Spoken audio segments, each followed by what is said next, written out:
ছেলে হারানো মায়ের কান্নায় হৃদয় বিদারক দৃশ্য। শুক্রবার সকালে হঠাৎ নিখোঁজ হন চাঁপাইনবাবগঞ্জের নাচল উপজেলার নিজামপুর গ্রামের চৈতন্য বর্মনের ছেলে মানসিক প্রতিবন্ধী রনি। তার সন্ধানে শুরু হয় খোঁজাখুঁজি। এক পর্যায়ে নিজামপুর বরেন্দ্র উন্নয়ন কর্তৃপক্ষ বিএমডিএর গভীর নলকূপ থেকে গঙ্গানির আওয়াজ শুনতে পান স্থানীয়রা। খবর পেয়ে অভিযানে নামে ফায়ার সার্ভিস। 5 ঘন্টা পর 12 ইঞ্চি গোলাকার পাইপের 117 ফুট গভীর থেকে উদ্ধার করা হয় 20 বছর বয়সী এই যুবকের নিথর দেহ।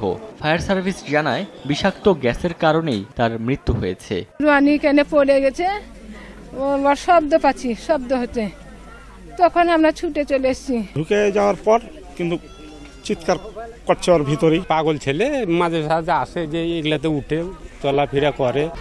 1, 2, 3 ঢাকায় জমি জিতে নিন 100% ক্যাশব্যাক সহ 20 কোটি টাকার পুরস্কার।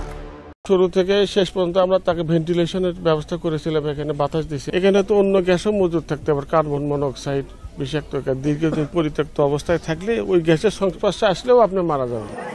কর্তৃপক্ষের দাবি পরিত্যক্ত নলকূপের মুখ আটকে রাখার পরও রনি নিজে সেখানে প্রবেশ করেছে।